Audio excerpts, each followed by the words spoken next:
every aspect I choose, and showing just that they lose when they step in the game. Everyone knows my name. Doctor Strange, who, Spider-Ham, maybe, and Black Widow, on a secret mission to stop the villain. Dance of Death is the main event. Unless I'm Rocket Raccoon, no time to be rude. Oh wait, I just murmured you. I'm a superhero, always willing to go to blow with crimes to save so many lives. A stud is do or die. Marvel champions, you a champion. I'm champion, we are champions. I'm a superhero, always willing to go to blow with crimes to save so many lives. A stud is do or die. Marvel champions, you a champion. I'm champion, we are champions. They say it's a little bit slow, but I'm all about control. When I stun and confused, cause there's no way I would lose. I flip up and down, villains stand you round till I'm ready or not. This combo ready to drop 20, 30 damages and cannon Hulk smash. I'm a bash, put him in the trash and call it a match.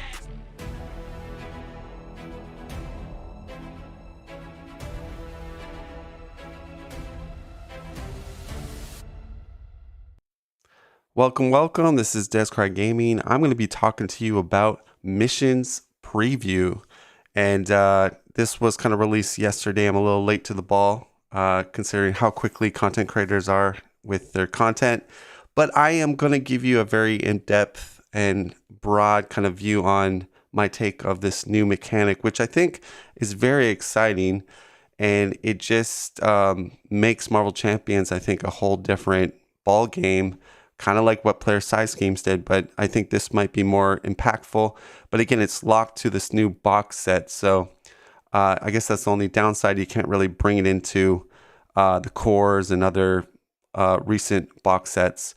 But judging by the villains and the sneak peeks that we've seen for Age of Apocalypse, I think we're in for a real treat and a real. I think there'll be difficulties for the veterans, and I think for the more casual standard people, I think there'll be a good fun balance there as well.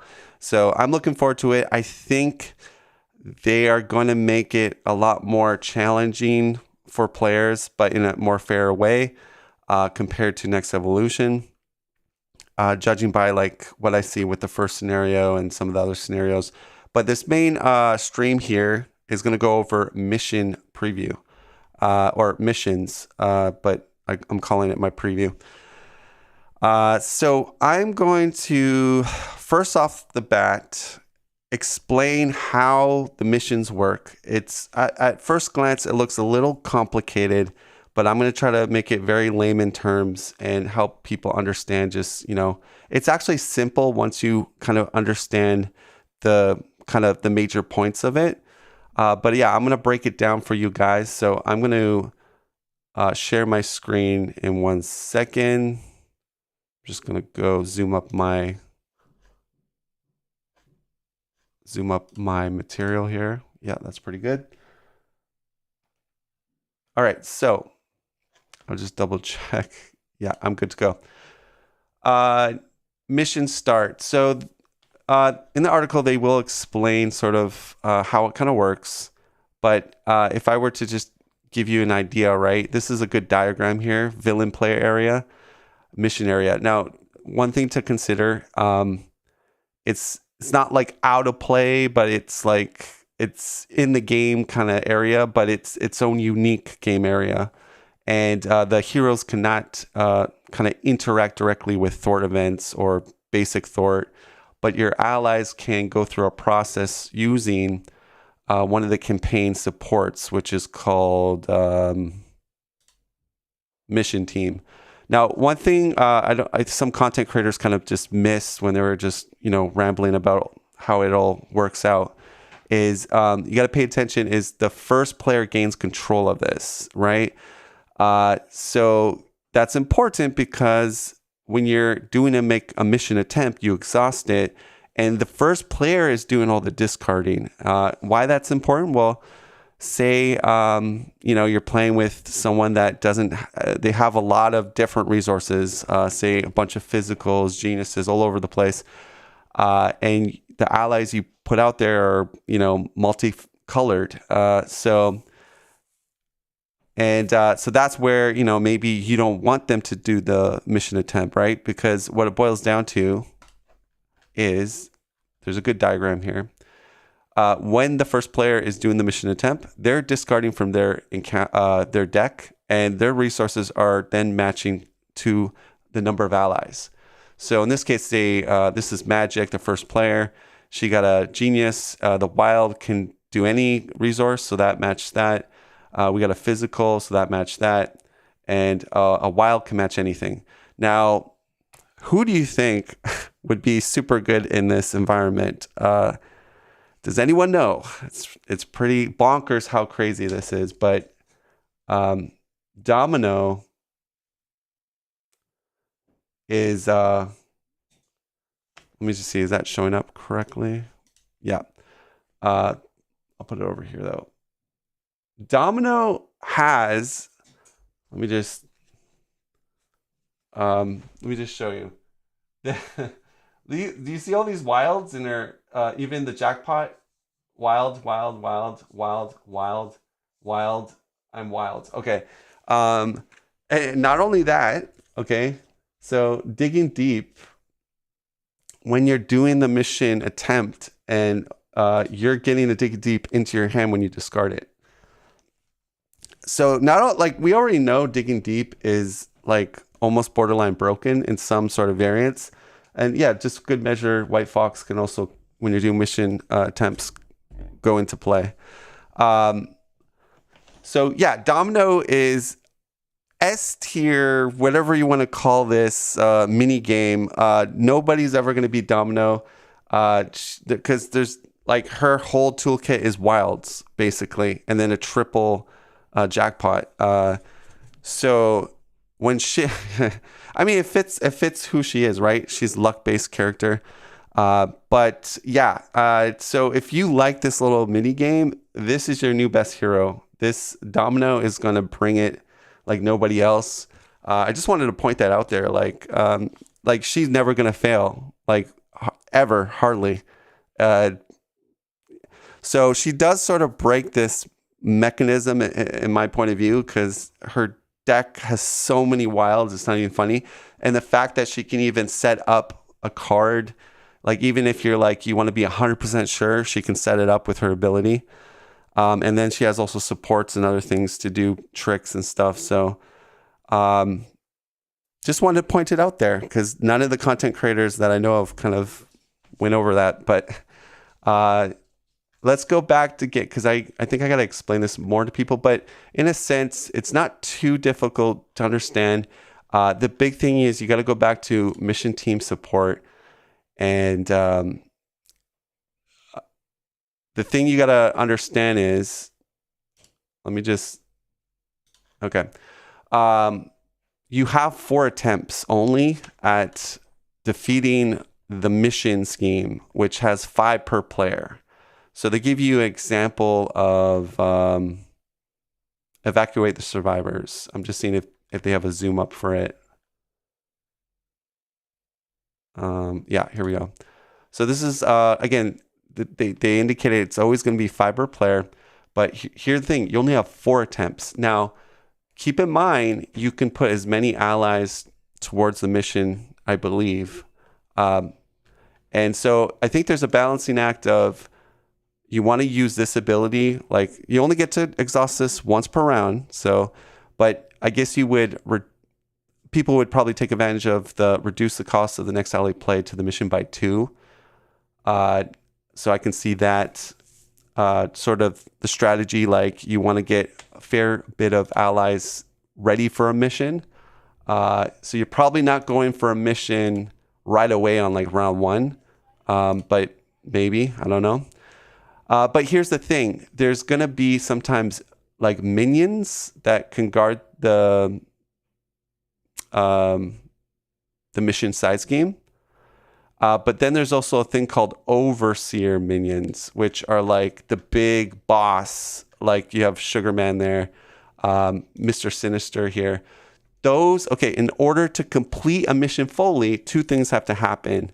you have to complete the mission side scheme, which again, it's 5 per player. You have 4 attempts, and you have, even if you complete the mission side scheme, you have to kill the overseer. Okay, and the overseers, I think they also have 5 per player. Yeah, judging by this as well. Okay, so 2 key factors, right? Or 3. You have only 4 attempts. You have to be able to thwart out the mission side scheme, which is using your ally's thwart ability, and you have to kill whatever minion, and then finally the overseer, and that's used by your attack. And how success translates into the first player does the mission attempt, they discard from their pile, and then you're playing like a mini game of matching. And if you match correctly, they proc off the attack, they proc off the thwart. Now, you can't do damage to the overseer until it's a clear way to him, right? So if there's like a mission minion, he's going to be protecting the overseer. So you have to delete him first. Then the rest of the attack damage can go and hit the overseer. So pretty simple. It's not, at first glance, it was a little confusing because this is a so different mechanic for us in Marvel Champions.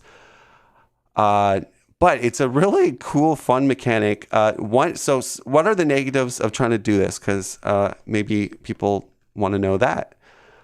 So you have 4 attempts. Ultimately, if you fail, those allies are gone from that scenario that you're playing for good. Like not the campaign, but for that play session, they're gone out of the game.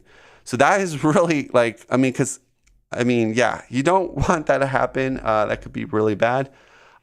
There's also a failed negative thing that you get. I think it mentions it too somewhere. I'm trying to see if I can find that for you guys.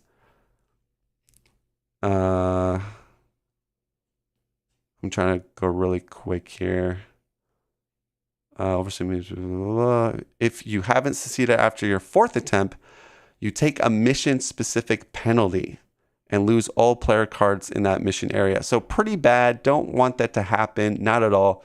I assume the mission specific penalty will be kind of like an obligation, probably maybe minus 1 thwart on your hero or something, or every time you take a damage, you take additional damage or something. Something crazy. It's probably bad. So yeah, I don't think you want to fail these. But the thing is, I think you have. You're sort of in control. There is a little bit of RNG, but again, there's ways. I'm going to go into ways how you can better prepare yourself for these missions, because I don't think content creators also didn't really talk about those either. So let's talk about. So they mentioned something about when you send allies out, their text boxes are blanked. Now, I want to stress this because maybe there's some confusion over this. What they're saying. Let's take Wonder Man, for instance. So Wonder Man's text, just the text, is blanked. His traits are still there. His attack, his stats are still valid. So the other thing they say is you are allowed to attach attachments to them. Now, it's not blanking your attachment box, or you get so like an attachment. Whoops. So inspired is going to +1 thwart, +1 attack, +1 thwart. But I wanted to, because I got to show you guys the evidence what I'm talking about. There's a lot here. Let's go to the start. Okay. Let's see. Describe can find this overseer. Separate play, rules, okay. I wish they would have give you the rules. There is a rule card right here, but it's too pixelated. I would have wished they would have given us a large version of it, but they did not. I'm trying to read about. You can have number of allies in mission. So yeah, you can have as many number of allies as you want in the mission area.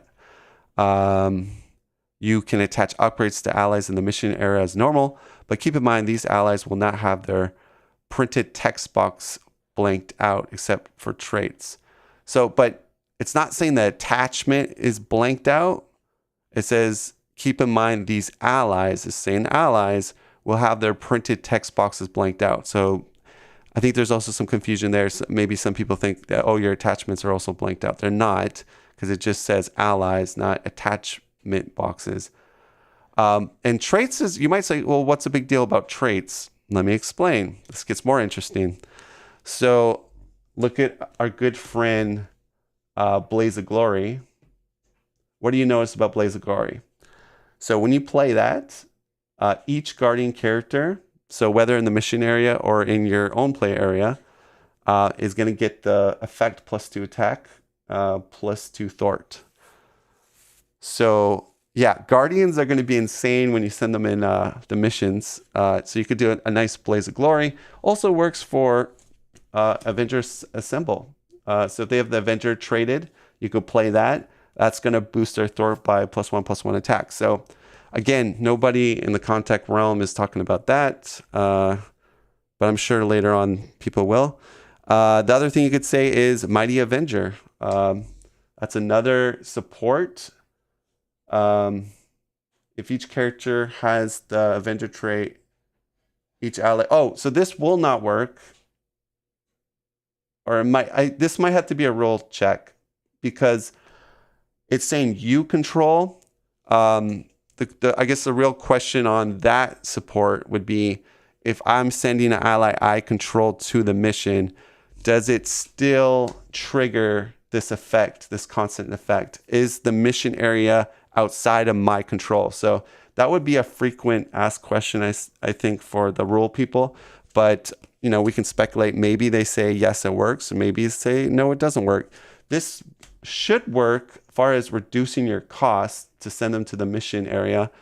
Because if you meet the criteria of this, it says to reduce the cost of an X-Men. So that's how you can stack up the mission field with a bunch of X-Men. Now, X-Men are probably the best, I think, allies to send, because you could put in leadership danger room training, which plus your thwart and attack and give you +1 more hit point. So I think we're going to see a lot of people, when the box comes out, run an X-Men kind of leadership deck. Probably Cyclops is going to be up there with Domino. That's really amazing. So you can already see there's ways for you to really supercharge these mission attempts and really give the villain a 1-2 punch. And the other thing I would say, guys, is another stellar ally is in leadership, which is Domino. So if you can't bring Domino the hero, Domino the ally is really good for this, because you can put maybe what you need on the top of, if you're player 1, you can kind of, tactically put the right discard card you want. Now, you might say, okay, well, that sounds kind of simple, Descry, but it gets a little more complicated, because each, what do you call them again? Overseer has nasty abilities. So look at this guy. If you're discarding physicals, like say you want to send Hulk the ally is a power, but what I'm trying to say is you want to avoid physical discards, because this guy heals 3 damage. So he'll be really hard to kill if you keep discarding a bunch of physicals. The other thing I would say is there might be an Overseer that might give you wild hate. So if you discard a wild, it might do a really bad thing. I don't know. They only give us a few Overseers. Mr. Sinister's pretty bad too, but he kind of makes your tempo doing these missions a lot worse by saying players cannot assign cards with the same resource icon to more than 1 ally each mission attempt. So that's going to, limit your kind of choices. But again, if you have Domino, Domino's just laughs at that. So I hope you guys kind of understand kind of a little bit how this works. I'm glad I got the opportunity to kind of explain how to maybe go about increasing your chances. Another call out here is R&D facility. You can actually use that on a character in the mission area and to bump their stats too. So a lot of cool ways. Attachments are definitely going to be nice. I think Inspired could be run on any sort of leadership variant. It doesn't require like to be an X-Men or whatnot. That's going to be a money card for these mission areas. But like I said, cards that are like Wonder Man, probably really good candidate. He's very cheap. He has a very high attack stat. So again, that's going to be very nice. So I think, is there anything else I need to, and I don't have the chat up right now. I don't know if people, let me just go back to, I don't know if anybody's, okay, we have some chat messages here. So Get Up in Game says Star-Lord Ally MVP. Let me just go back in time and read some of these chat messages. So Josh joined my stream early. Hi, Josh. Nice to see you. Missions, I'm pretty excited for this. 2 thumbs up. Then he said, I wonder if there will be a overseer that punishes wild. Oh, see, I didn't even see your chat message. We were thinking the same thing. We have the same brain. I remember when I did a response video for you, I almost agreed on every single thing you said about, I think, specializations and stuff like that. You were talking about the new specialization card and other auto includes, and I just like disagree with you at all on anything. Get Up in Game, Star-Lord, Ally MVP, and then Poetic makes me wonder about the cards like I'm trying to read this in the chat, but it's like cut off here about the camp. Okay, I know what you're saying. You're talking about boot camp. So boot camp, yeah, like it goes back to what I said earlier. It's going to be a rule question for FSG. I think we could just assume maybe or not, but again, we don't know. It's hopefully they'll have it on the frequently asked questions. Haha, I remember that. Made me happy you were agreeing with me. I feel smart when smarter people agree. Oh, wow, thanks. I don't feel that smart. But so guys, I don't know. This is the time to ask me questions for the missions mechanic. I will just tell you that I think this is a great selling point for this box set. Maybe my disappointment is that we can't bring it to the other base cores and boxes out there that have been released because it's locked to the campaign only. But there could be a reason. Maybe it's too much, changes the game too much maybe in that regard. So maybe they want to keep it in a closed environment just with this box set probably. We don't know. But it looks really cool. And I guess the downside of it is like if a lot of people really like it, then the only way we can interact with it, like far as the rules go, is to play that box set only. Which, maybe this box set hits a home run and this is everyone's favorite box set. I think they're going to bring their A game with Age of Apocalypse because I think they're hitting their stride. They've released so many box sets already and they've got really good feedback. The community has grown. The coverage of this game has grown. I think they are taking in some criticisms here and there. And Tony, Caleb, I think are super smart guys. You got to think about it. Caleb, how much experience does Caleb has? I mean, he's got, I don't know how many years, but it's a lot. And so I think we're very lucky to have a really good developer team with this game right now. I mean, if you love Marvel Champions, we're in good hands, basically. I will say that. These guys, Caleb loves Marvel. He loves the comics. I have really good faith in Caleb, and I really like Tony's work. Canadian Mustache, what's up? I'm worried that it means the villains are going to be really weak without it, because the missions are a huge resource sink, so managing villains on the top of that is either going to be really hard, or villain difficulty needs reduced to count for it. I hope it's the former. Well, sounds to me that they have some really good play testers on board. Shout out to Steve from Play the Game.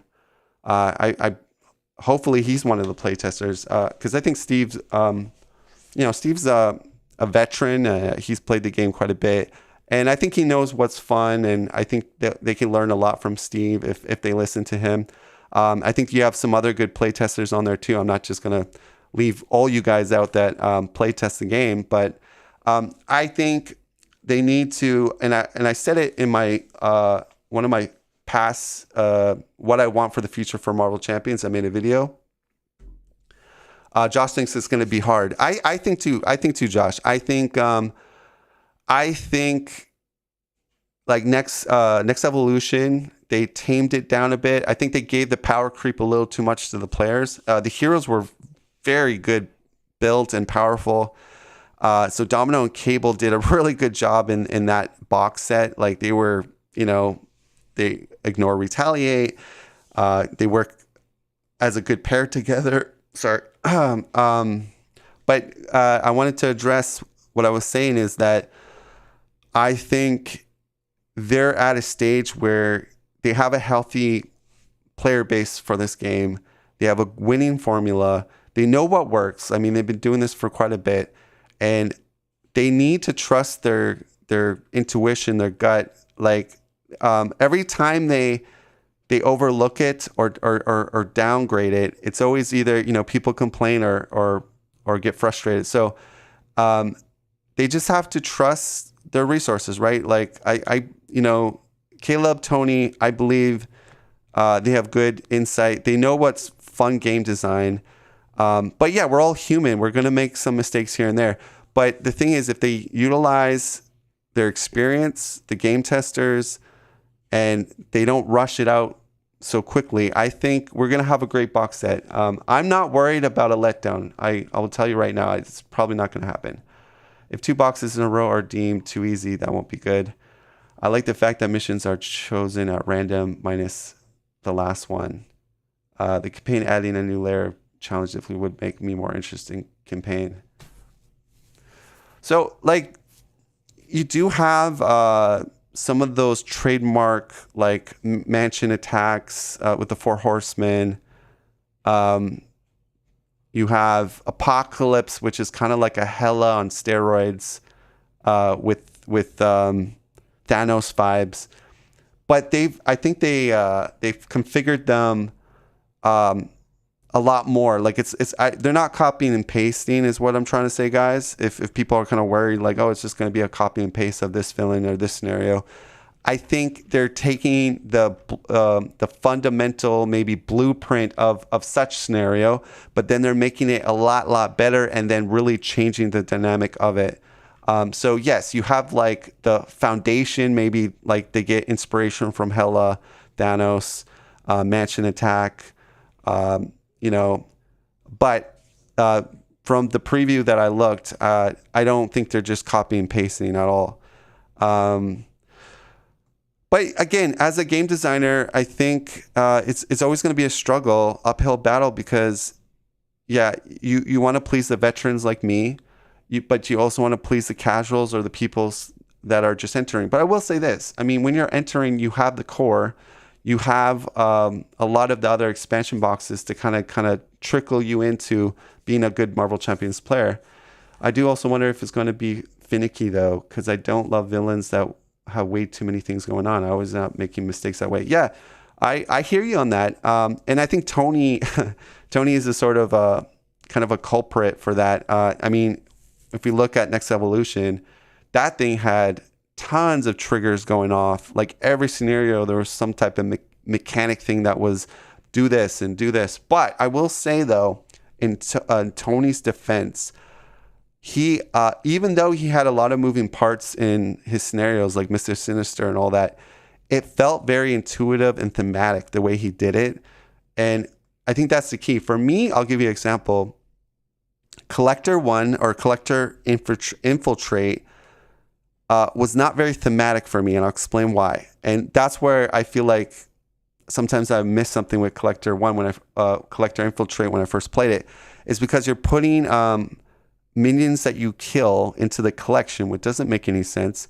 When you're doing certain like hero abilities that require you to like put an upgrade out or whatnot, and they get discarded, they go in the collection, which is weird. It would have made more sense if like an ally got collected or maybe a support because supports are generally kind of like entities that like help the hero. So those maybe, your helicarrier got boarded and it's been towed away and the collector's got it now. But for like, weird things like like Cyclops's practice team defense gets collected. Like, doesn't make any sense. Although Cyclops wasn't introduced there, but Black Widow's upgrades. I'm trying to give you an example. Black Widow, that's what hurt me the most. I was really hot on Black Widow, the hero, and that's when the Galaxy's Most Wanted came out, and it was almost unplayable for me for Collector Infiltrate. When I play on like super hard setting, I can't really play Black Widow. But that's where the disconnect was, right? So that was very mechanical in nature, but thematically, like I said, it didn't make any sense.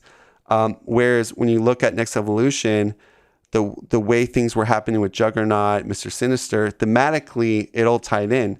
And I think when they make things more thematic, it's easier for the player to remember those triggers. Remember, oh, that's going to blow up because Hope's being absorbed right now or something like that.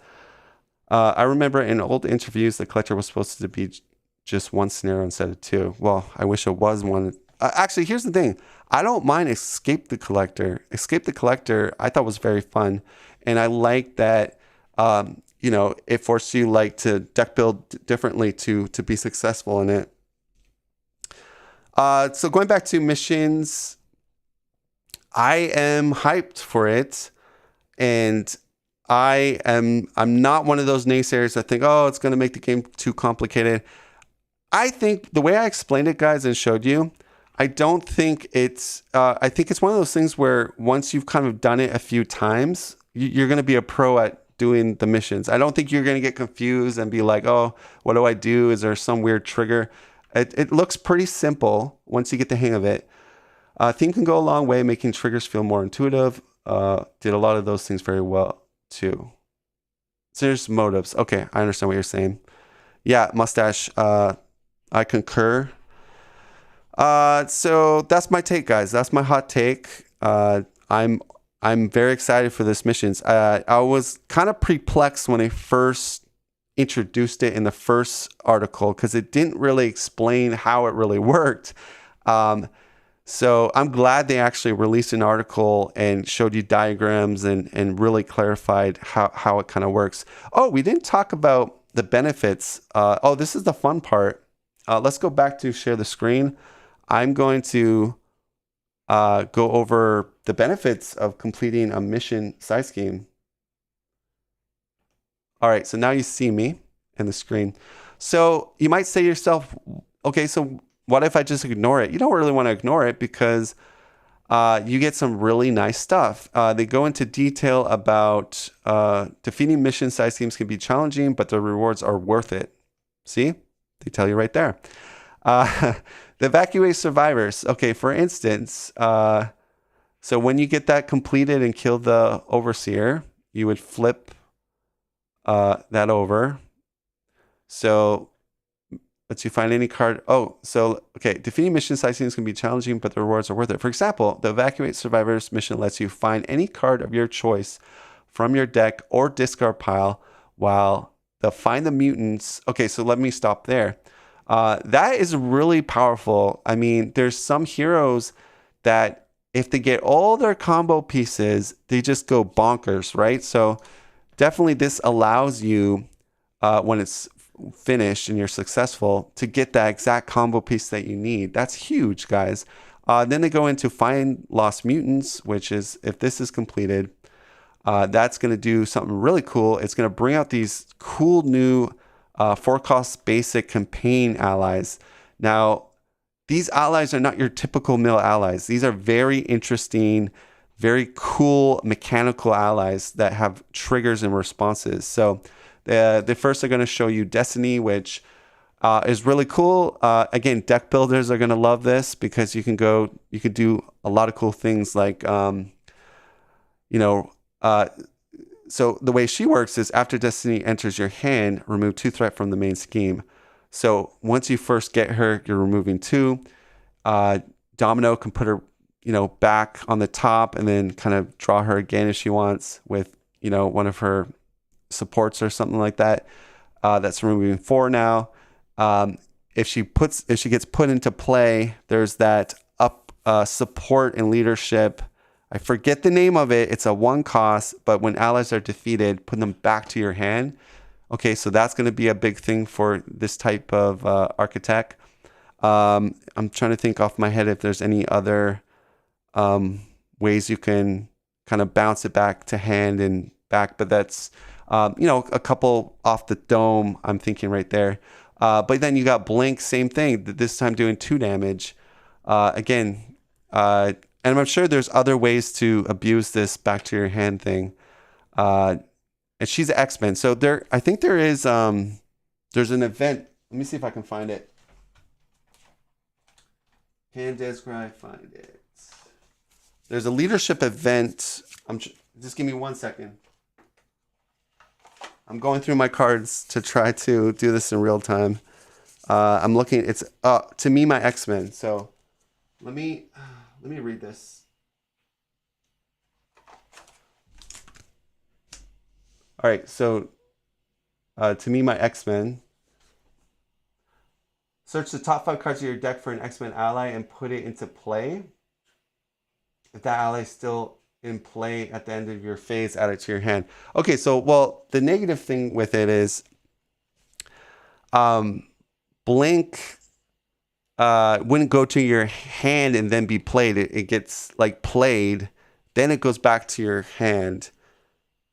Yeah, I guess it still procs the ability, but it would have been nice if it procced it 2 times. That would have been really cool. So anyways, you got blink here. Then you got morph. You could do confuse on the villain. Like, this is super, really cool. This is a response trigger after X-Men enters your hand.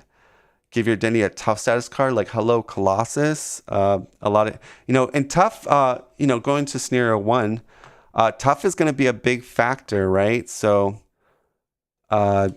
especially for allies, because they have a lot of chump blocking hate now. So tough is your new best friend. So again, there is a lot of benefits. I think once players sort of get their feet a little experienced, it's going to be an easy thing to learn how to play missions. I think, like I said in the first article, I think everybody was confused about it. Let's go back to the big table. I'm going to quickly read. Okay. So we're back at the table. Yeah, so the key thing I would stress, guys, is it's not just sending allies. There is some tactical thought. You have 4 attempts. The overseers are going to create problems, and there'll be minions to try to block you. So it's not going to be like this easy mini game, and there'll be ways to invest in it, like by playing Blaze of Glory, Avengers Assemble, putting upgrades inspired, Danger Room. These are ways to kind of sock it to the villain, And so that's all I got to say about it. I think I've kind of talked a lot about it, so I'm going to end it here. I want to thank everybody for kind of joining in. And again, if you like this content, if you like hearing my take on like stuff about the game, hit that like button, hit that subscribe button, so I can continue to do more of these. Thank you guys, and take care.